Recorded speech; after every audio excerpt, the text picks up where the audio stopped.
of Czech Radio. News. Czech and Bavarian ministers commemorated the fall of the Iron Curtain at the Rozvadov White House border crossing. A Czech national has been arrested for cocaine smuggling near Gran Canaria, and President Miloš Zeman will make his traditional Christmas address to the nation on December 26th.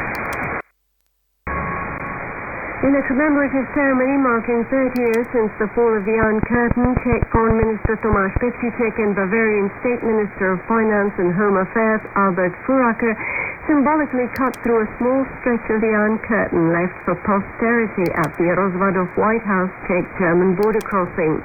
The ceremony was reminiscent of the occasion when Foreign Ministers Hans-Dietrich Genscher and Jiří Dienstbier cut through the barbed wire of the Iron Curtain in the tumultuous days of 1989, reuniting the long-divided nations. At the ceremony, Foreign Minister Petříček spoke about how much damage the isolation of Czechoslovakia had caused and how many people had lost their lives at the Iron Curtain trying to flee to freedom.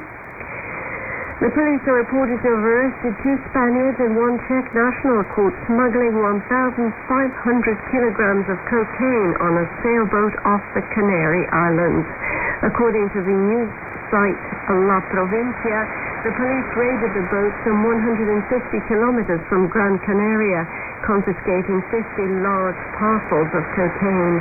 The suspects are being questioned. It is one of the biggest hauls the police have uncovered, although the Canary Islands are on the main smugglers' route from South America and Africa to Europe.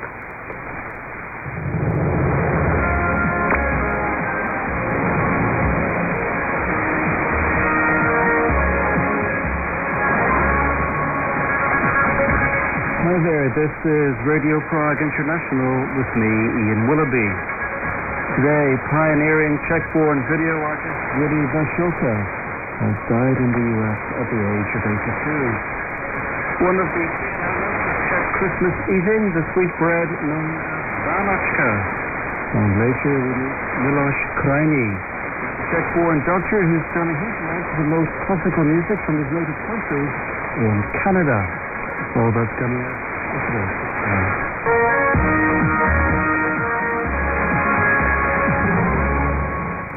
Woody Vašilka, French national pioneer of electronic and video art, has died at the age of 82.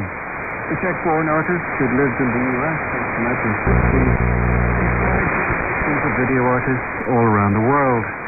Together with his wife Stina, he established the legendary art space The Kitchen in New York City.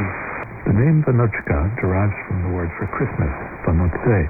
The first written mention in the Czech lands of such a special festive Christmas sweetbread was made by the Benedictine monk Jan of Holešov in the 15th century treatise on Christmas Eve. According to his interpretation, the plate symbolized the Christ child wrapped in cloth. Some Czechs spend days practicing how to plait the braids, 9 in all, in 3 layers. The bottom layer of 4 strands represents the earth, sun, water, and air. The middle layer of 3 strands symbolizes reason, will, and emotion. And the top layer of 2 strands, love and wisdom. The thing that happens here in the Czech Republic still is that people give gifts to doctors. I presume that happened even more in the communist period. In the communist period, the doctors had a very low salary, and basically night calls were for free. It was a part of the cost a few cents, but here it was part of it. And I remember my father had a private practice, and he would treat patients during the war for free because they had no money. And these patients, maybe after the war, when communists took over, they would bring a chicken or pheasant, and the communists had an informer across, and they were writing down a number of people, and at the end of the year, the government said, you have to pay tax on this present. So we don't know what they brought you, but there was 55 people coming to your house. That cost you $50,000. You could maybe give back like 5 chickens or something.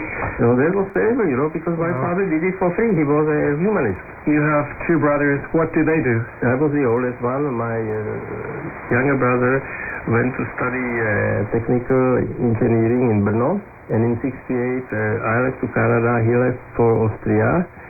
And he had a girlfriend here who was very, very close friend to Hanna Mašková, our figure skater. So when the Russians came, the decision was made, basically. Did you see your parents again after that?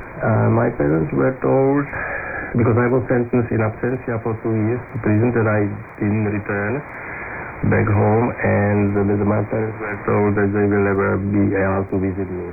But then after the Helsinki European meeting, it was a little bit loose, and my mother visited me after 10 years.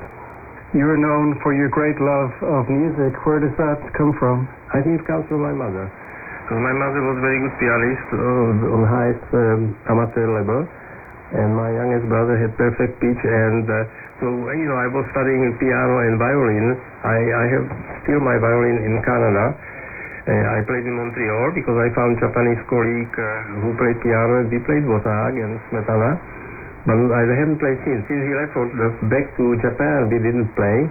And we had a very good parental education at home with private teachers music. Very nostalgic and very nice.